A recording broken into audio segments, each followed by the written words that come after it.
ప్రభు యేసుక్రీస్తు నామములో మీ అందరికీ శుభములు. సామాన్య 28వ ఆదివారము. నామాను ఎలీషా చెంతకు వచ్చి ప్రభుని మహిమను గుర్తించి ఆయనను కీర్తించెను. మొదటి పట్టణము రాజుల 2వ గ్రంథము 5వ అధ్యాయము 14వ వచనము నుండి 17వ వచనం వరకు. సేవకుల మాటలు ఆలించి నామాను యోర్దాను నదికి వెళ్ళెను. ప్రవక్త ఆదేశించినట్లే నదిలో 7 సార్లు మునిగి స్నానము చేసెను. వెంటనే అతని శరీరము శుద్ధి పొంది చిన్న బిడ్డ దేహము వలె అయ్యెను. అంతటా నామాను తన పరిజనముతో ఎలీషా చెంతకు వచ్చి, అయ్యా, ఈ భూమి మీద ఇశ్రాయేలు దేవుడు తప్ప మరి ఒక దేవుడు లేడని నాకిప్పుడు స్పష్టమైనది. నేను నీకొక కానుకను సమర్పించుకోరెదను, చిత్తగింపుము అని అనెను. కాని ఎలీషా, నేను కొలుచు సజీవుడైన యావే తోడు, నీ కానుకలేమియు నాకు అక్కరలేదు అనెను. నామాను ఎంత బ్రతిమాలినను ప్రవక్త అతని బహుమతిని అంగీకరింపలేదు. నామాను, నీవు నా కానుకను అంగీకరింపవైతివి, ఇచ్చటి నుండి 2 కంచర గాడిదలు మోయునంత మట్టినైనా మా దేశమునకు కొనిపోనివ్వవా? నేటి నుండి నేను ప్రభువుకు తప్ప మరి ఏ అన్య దేవునికి బలులు గాని దహన బలులు గాని సమర్పింపను. ఇది ప్రభువు వాక్కు. సర్వేశ్వరునికి వందనములు. భక్తి కీర్తన. ప్రభువు తన రక్షణమును అన్యజాతులకు తెలియచేసెను. 2వ పట్టణము పునీత పౌలు గారు తిమోతికి రాసిన 2వ లేఖ 2వ అధ్యాయము 8వ వచనము నుండి 13వ వచనం వరకు.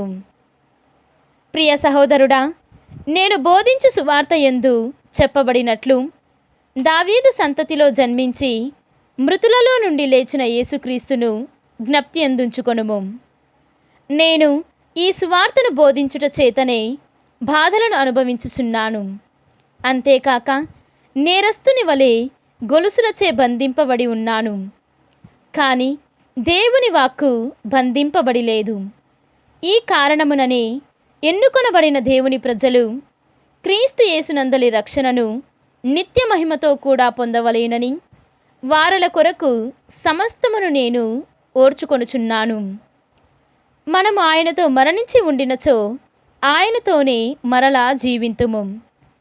మనము సహనము ప్రదర్శించినచో ఆయనతో పాటు రాజ్యపాలనము చేతుము. మనము ఆయనను నిరాకరించినచో ఆయన మనలను నిరాకరించును. మనము ఆయనను నమ్మని వారమైనను ఆయన నమ్మదగిన వాడుగా ఉండును. ఆయన ఆత్మద్రోహము అనర్చుకొనలేడు కదా అను ఈ వాక్కులు యథార్థములు. ఇది ప్రభువు వాక్కు. సర్వేశ్వరునికి వందనములు. ఈనాటి సువిశేషము పునీత లూకా గారు వ్రాసిన సువిశేషము 17వ అధ్యాయము 11వ వచనము నుండి 19వ వచనము వరకు. యేసు సమరియా గలిలియా ప్రాంతముల మీదుగా యెరూషలేమునకు పోవుచుండెను. ఒక గ్రామమున అడుగు పెట్టగనే 10 మంది కుష్ఠరోగులు ఆయనకు ఎదురైరి. వారు దూరమున నిలుచుండి గొంతెత్తి, ఓ యేసు ప్రభువా, మమ్ము కరుణింపుము అని కేకలు పెట్టిరి.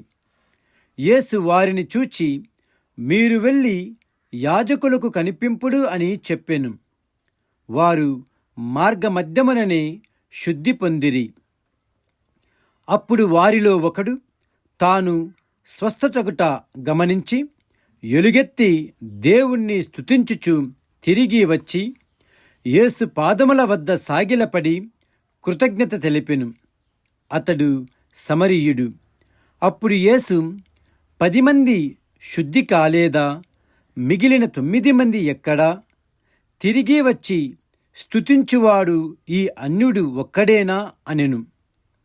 పిదప యేసు అతనితో, నీ విశ్వాసము నిన్ను స్వస్థపరిచినది, లేచి వెళ్ళుము అనెను. ఇది క్రీస్తు సువిశేషము. క్రీస్తువా, మీకు స్తుతి కలుగునుగాక.